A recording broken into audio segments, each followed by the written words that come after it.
देश ने बनाया मन, इस बार का चुनाव प्रभु श्री राम के चरणों में होगा। प्रकाश पाल। छाछ पियो चाहे लस्सी, यूपी में 80 में 80।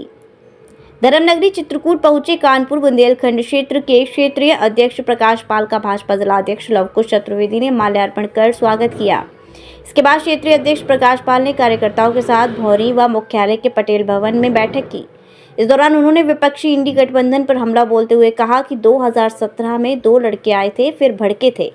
चुनाव की घोषणा के बाद राम मंदिर निर्माण पर देश के लोगों ने तय कर लिया था कि मतदान जितने चरणों में हो, लेकिन देश की जनता ने मन बना लिया है, इस मतदान उन्हीं के चरणों में होगा।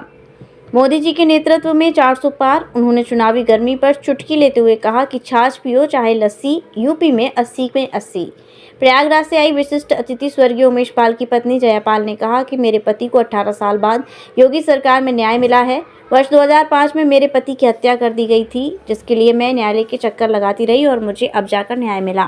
चुनाव आयोग ने 16 मार्च को जब चुनाव घोषित किया था, तो भले उन्होंने 7 चरणों में किया हो, लेकिन देश की जनता अयोध्या में भव्य राम मंदिर बनने के बाद ये तय कर लिया था कि मतदान चाहे जितने चरणों में हो, लेकिन सबका वोट प्रभु श्री राम के चरणों में होगा। और इस बार मोदी जी 400 सीटों के साथ, प्रथम चरण हो चाहे द्वितीय चरण हो, और 7 चरणों में भारतीय जनता पार्टी का कमल बम्पर रूप से खिलेगा और 400 से अधिक सीटों के साथ मोदी जी प्रधानमंत्री। यूपी में एक बार फिर से अखिलेश और राहुल की जोड़ी सामने आई, तो क्या लग रहा है इस बार क्या पिछली बार तो कुछ नहीं कर पाए? लड़के 17 में आए थे, उनका हस्त्र आपने देखा है कि लड़के दोनों फिर लड़के और भड़के थे, कोई रिजल्ट नहीं होगा। पिछली बार बुआ बबू आए थे, उसके बाद भी आपने देखा था इनके परिवार की 1 सीट केवल मुलायम सिंह जी की बची थी, बाकी इनके परिवारी जन डिम्पल तक हारी थी। इस बार अखिलेश यादव सहित उनके परिवार का कोई सदस्य लोकसभा का मुंह नहीं देख पाएगा। क्या लग रहा है यूपी में कितनी सीटें रहेंगी?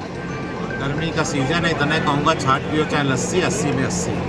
मुझे पूरा न्याय मिला है, पूरा भरोसा है कि जो उन्होंने माननीय मोदी जी ने जो किया है, मुझे आज इतना बड़ा निर्णय दिया कि मुझे जो है मैं उस लायक नहीं हूँ कि मैं जो है उन आतताइयों से लड़ सकूँ। आज जो मुझे न्याय मिला उन्हीं के द्वारा मिला है। आज मैं आप सभी लोगों से अपील करना चाहूँगी कि माननीय मुख्यमंत्री योगी आदित्यनाथ और माननीय नरेंद्र मोदी जी को भारी मतों से विजयी बनाएं।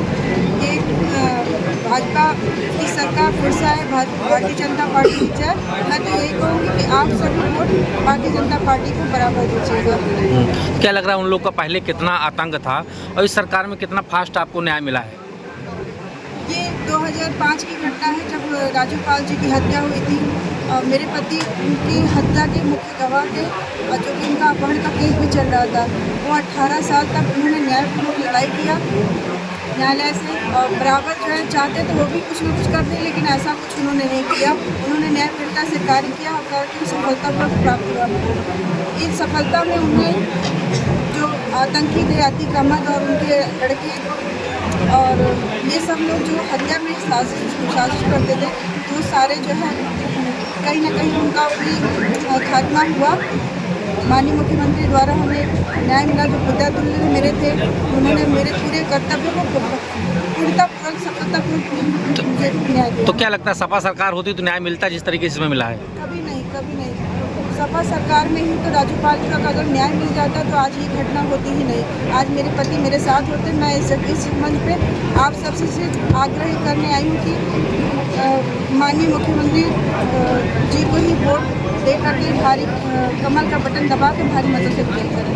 उपल नर्सिंग होम, जहां आपको मिलती हैं विश्व स्तरीय चिकित्सकीय सेवाएं, आंखों की जांच, डेंटल सर्जन, आई केयर सेंटर आदि अन्य सुविधाएं केवल एक ही छत के नीचे। उपल नर्सिंग होम, जहां के प्रमुख डॉक्टर्स हैं विशाल उप्पल, डॉक्टर जयती उप्पल, डॉक्टर वीना उप्पल, डॉक्टर RK उप्पल। उपल नर्सिंग होम, शंकर विहार, बैंक कॉलोनी, मथुरा।